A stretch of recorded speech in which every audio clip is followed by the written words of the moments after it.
FEMA, the Federal Emergency Management Agency, removed many Camp Mystic buildings from the 100-year floodplain map for Kerr County. That's according to an Associated Press report.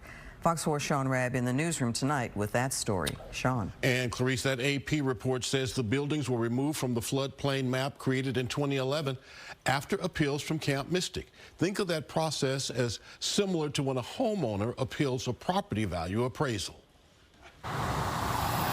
Buildings at Camp Mystic that flooded were part of a special flood hazard area in FEMA's National Flood Insurance Map for Kerr County in 2011. But the boundaries of the floodplain map were amended by FEMA 3 times following appeals by Camp Mystic.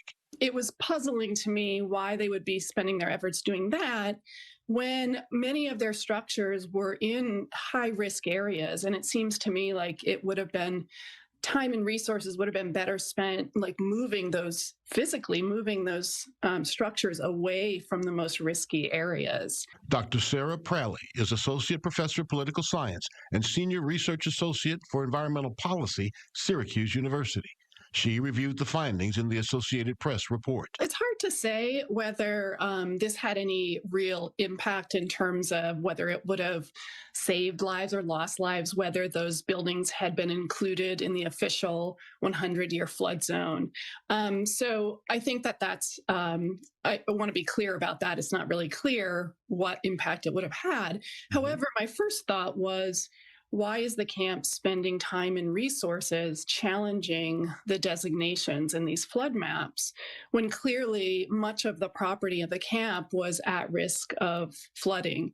The appeal process that happened with Camp Mystic and FEMA regulators is not uncommon.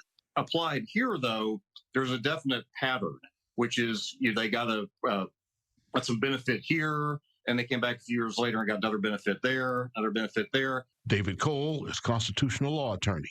People are going to bring civil claims about this. They're going to challenge what happened here in court.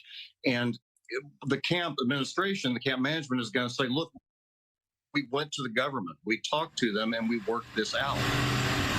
I just think this is an important wake-up call, and I hope that it leads to communities taking these risks very seriously, even if it involves extra costs in terms of flood insurance and in terms of ensuring that the structures and buildings are safer, particularly when you have young people whose lives are at risk.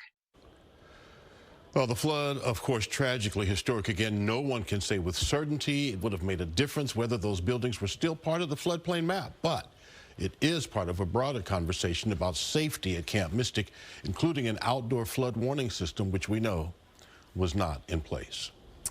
And Sean, lawmakers are going to take up that conversation a week from today in the special session in the Texas legislature. Absolutely. Sean Rabb in the newsroom. Thank you, Sean.